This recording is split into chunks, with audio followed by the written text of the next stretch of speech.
All right, y'all. I know I decided that we would not have a closed note presentation over the legislative branch, but just based on what I'm seeing in class and based on some quiz scores and other things, I've decided that I would like to do a screencast for you just to talk for a little bit about some of the important things that you need to know about the legislative branch. So, the legislative branch, again, is the branch that makes the laws. You need to know what the qualifications, terms, what it takes to get elected, what the duties are of the members of the General Assembly. You need to describe the organization of the General Assembly with emphasis on leadership and the committee system. You need to evaluate how the legislative branch fulfills its role as the lawmaking body for the state of Georgia. So let's get started with the legislative branch. So, the legislature. The legislative branch is the one, again, that makes the laws. According to separation of powers, no other branch has the right to make Georgia laws. So remember, separation of powers, you have the executive branch, which enforces the laws, the judicial branch that interprets the laws, and then you have the legislative branch, the one that we're talking about now, that actually makes the laws. So in Georgia, we have a General Assembly. It acts as the state's legislative branch of government. The General Assembly has two houses, the House of Representatives and the Senate. It is a bicameral legislature. Let me say that again. It is a bicameral legislature. That means two. Bi means two. So there's the House of Representatives and there's the Senate. The House of Representatives and the Senate have their own chambers that they meet in. So there's a chamber where the House of Representatives meets to conduct business and um, debate bills, and there's a chamber where the Senate meets to conduct business and debate bills and ultimately vote on bills. But remember, if you see the word bicameral, that means two houses. In our case, it means the General Assembly is made up of a House of Representatives and a state Senate. Under Georgia's Constitution, the House must have at least 180 members, while the Senate, like the United States Senate, is smaller, but it also must have a minimum. Currently, that minimum, according to the Constitution, is 56 members. All right. Next, here you'll see a picture of the Georgia State Capitol. That's where the General Assembly meets.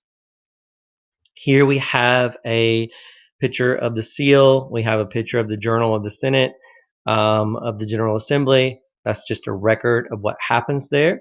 All right. So what are the qualifications? What does it take for you if you ever chose to run for the General Assembly, whether it was House of Representatives or Senate?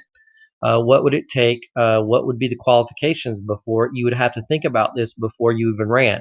Well, for both houses, for the state Senate and the House of Representatives, you must be a U.S. citizen.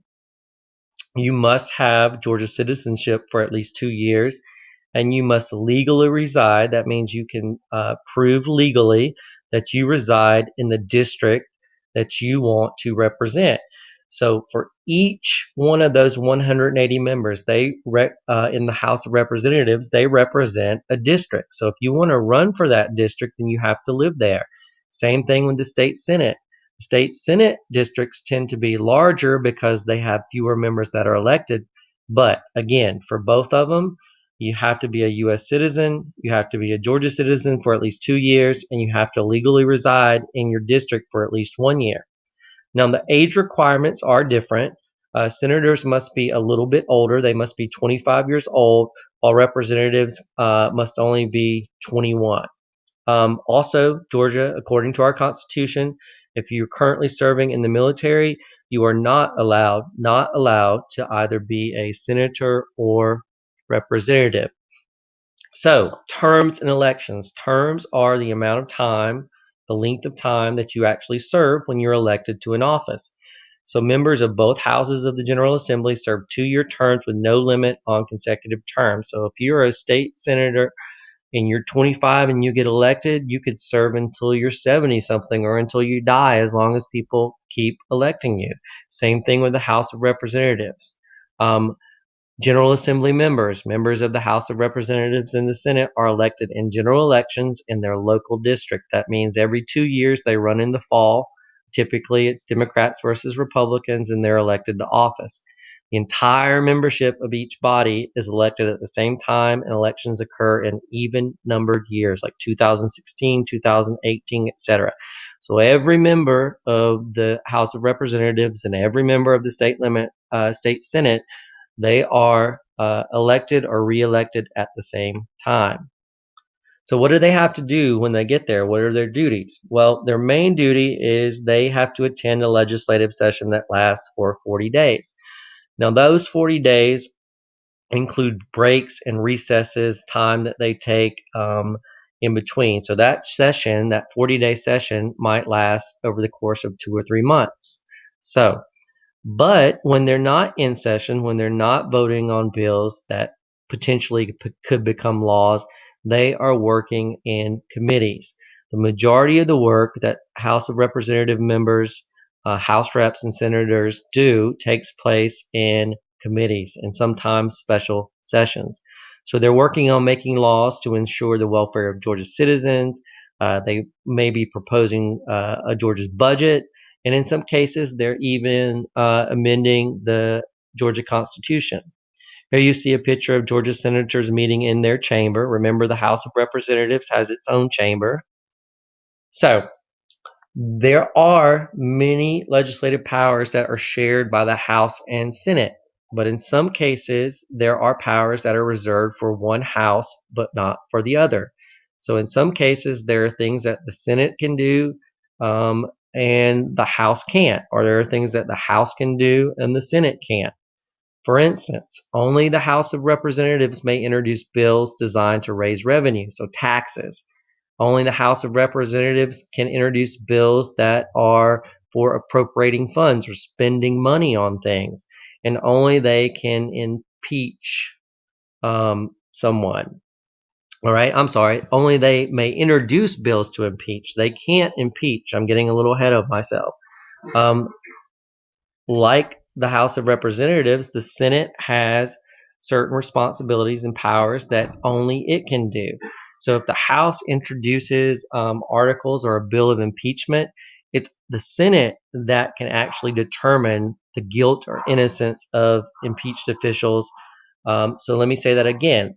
The House can introduce articles of impeachment, but the trial, just like in the United States Senate, the trial of those impeached officials takes place in the Georgia State Senate. Like the United States Senate, the Georgia State Senate can approve or reject appointments by the governor. There you see a picture of probably bills that are waiting to be reviewed for the current session. So each of these houses, the House of Representatives and the State Senate, have to have leadership. Well, the leader of the House of Representatives is called the Speaker of the House. He or she is elected by the members of the House of Representatives. So whichever party, the Democrats or the Republicans, has the most members, the majority party typically will vote for one person to be the Speaker of the House. The lieutenant governor, like we discussed when we were talking about the executive branch, is the person in charge over the Senate. He or she presides over the Senate. He or she is not elected by Senate members, however. Georgians elect him or her in a statewide election by popular vote. Well, what happens if the Speaker of the House or the lieutenant governor can't perform their duties? What happens if something is wrong with them? Well, there's also a president pro tempore in the Senate and a speaker pro tempore in the House. So these two positions take the place, they serve in lieu of or in place of or temporarily in place of the the Speaker of the House or the President of the Senate when they are not there.